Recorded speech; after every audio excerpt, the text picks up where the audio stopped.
still looking at themes which relate to sacrifices and the rituals in the temple.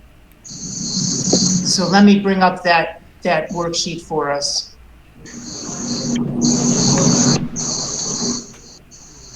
This verse relates to burning incense on the incense altar. There was an altar for the animals, and there was a separate altar for the incense. And the ritual of the incense was tied to lighting the lamp, the menorah, every day.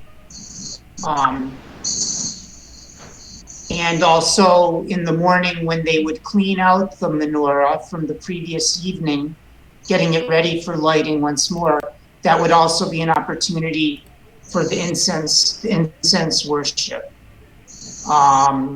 So the incense was burned in the morning and in the evening to correspond with when the lamp was cleaned in the morning and then when the lamp was lit in the evening. So I guess, you know, if your job was to clean out the lamp, at least you got to smell some nice incense while you were doing your work. And there is a Surest that occurs frequently in these two verses. And Joseph, would you lead us with the Surest that we're talking about? You can use kamats in the Surest. Okay. I can use kamats. Yeah. Qatar. Beautiful, Qatar. So this Surest was not born in Qatar, the Middle East, where they had the what did they have? They had the soccer. What do you call it? The soccer game. But it sounds like Qatar, and for all I know, it's spelled the same way. But Qatar means to turn into smoke. So let's discover in the verses the amazing transformation of the Surest. Where do we first see an instance of the Surest, Gideon? Pardon? Where do we see the Qatar Surest first appear in our scripture? Yeah, the first line, the first word. Well done. Vehitor. Tir. Well done. Tir. Well done. Well done. And also Again, the second, yes, the second okay. line. Yeah. The second line, the second word. Right. Kitorate. Beautiful. Kitoret. Beautiful. So what's going on here? In the first case, we're taking our Surest and we're making it into a form of verb. We talked about the phenomenon of ingali in Kiswahili, where we need to understand if we're dealing, say, with an animal or human, then we might have yangu or zangu. And if we're dealing with an inanimate, we might have wangu or yangu. We have a similar phenomenon in Hebrew called binyanim. It means buildings, but it relates to how we transform the Surest. So it's not an exact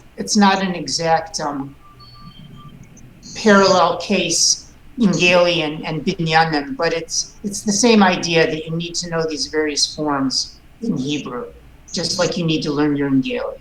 So in this case, we have the hifil, which is the causative conjugation, verbal conjugation. It's called hifil. And the Surest of hifil is pa'al, which means action or to act. So all of the binyanim in Hebrew use that Surest pa'al. We have hifil, we have piel, we have pu'al, we have pa'al. And in this case, we're dealing with hifil, which is the causative. So hiktir is the hifil, and hiktir is the causative, meaning I cause to burn. I cause smoke to rise. I cause the incense to be burned. The hiktir. So that's a phenomenon which transforms our shorish into a verb. What is going on with our shorish in the second line, which Gideon correctly identified, kitoret? Here we're transforming our shorish into a noun, into a thing. And we do that by, of course, changing the vowels a little bit, but we also do it by adding the tav. So now we have kitoret, meaning incense. So it's the thing, the incense itself, the kitoret. And there is one more instance, Joseph, of the shorish katar. Do you see the final instance in our verse of katar?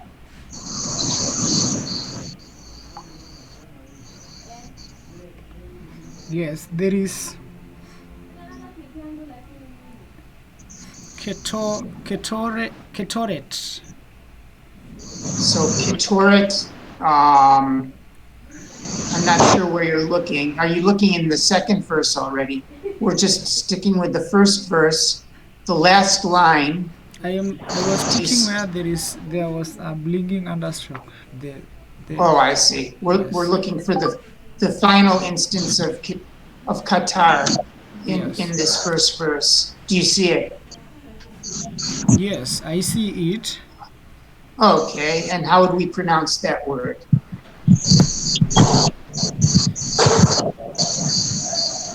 Ya ketire na. Ya ketire na. So let's Yak make tirena. right. Let's make the first syllable closed. Yak. Ya Yak. tirena. Tirene. Right. Huh? Yes, tirena. Right. Yak tirena. Very good. Yak tirena. Yak tirena. Yeah, so this is the fact that I haven't done a good job yet of coming up with some rules on accents. So in this case, all I can do is help you by giving you the correct accents on some of these words. I really need to do a better job of giving some rules over so that you know how to accent the words. And you were correct in accenting it on the last syllable because 80% of the words will accent on the last syllable, but in this case, it's yaktirenna. Together, all yaktirenna. Yaktirena. Beautiful. So this is also an instance of the he feel verbal conjugation. You have yaktir. Before we had hiktir. Now we have yaktir. But you can probably hear the similarity of the yak, hik, tir is the same, yaktir. And then we have a bit of grammar for us. What is this na at the end? Or this enna at the end? So enna actually gives us it. So that's a suffix that means it.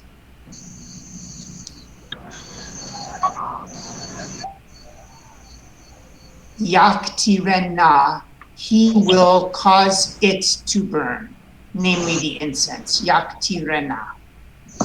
Okay, the rest of the lesson is review for you guys. Let's allow Gideon to review the dikduk points down at the bottom. Gideon, I have several points down at the bottom. I didn't make them blue.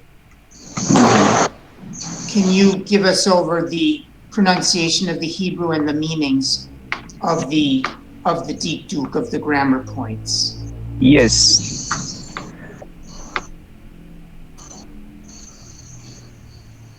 Sorry.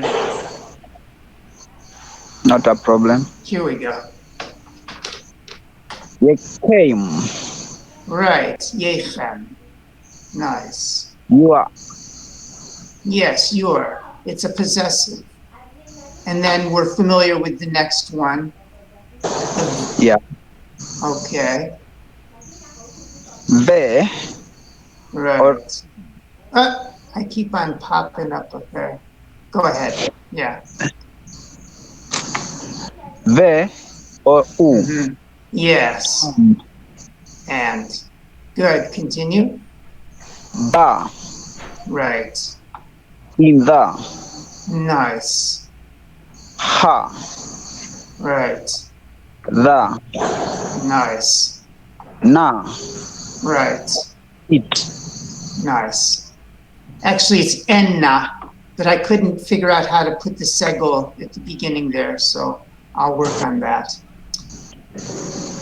Joseph, would you kindly recite for us the first verse?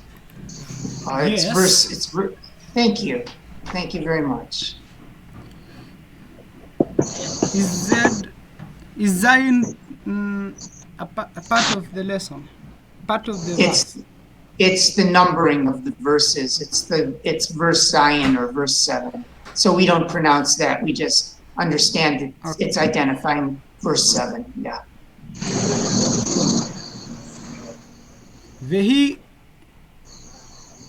Vehik tir There you go. Beautiful. alav. And alav. So this is a gigantic vav. It's so big that we think it's a nun sofit, and I understand alav, right? Alav. Very nice.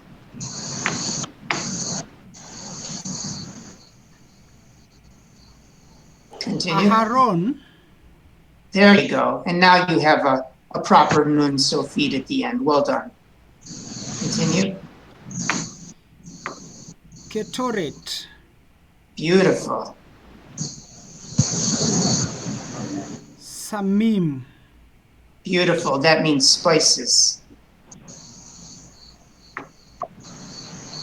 Baboker. Mm-hmm. Baboker.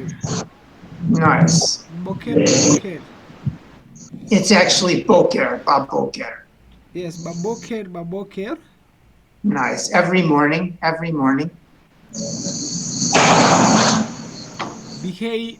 Behetivo. Beautiful. Behetivo. Et. Haneirot. Nice. Hanerot. Hanerot. Hanerot. I'm practicing my R's, my ratios. Continue. Right. Ya. Be mindful of your closed syllables. When you have a shva occurring inside of a word, you be mindful that it's an indication to you that there's a closed syllable. So be warned that there's a stop sign. Yak. Oh yes. Yak. Tirena. Yak tirena. Tiren. Right. Yaktirena. Let me give over to this vehiktir, and he shall burn up, cause to burn, alav, upon it, namely upon the incense altar, Aharon. Aharon, the high priest, shall be the one that burns the incense on the altar. Ketoret samim, it should be an incense of spices. Baboker, every morning. Behetivo et hanerot, when we are cleaning out and preparing the candles of the menorah. Yaktirena, he shall cause it to burn, namely Aaron shall cause the incense to burn.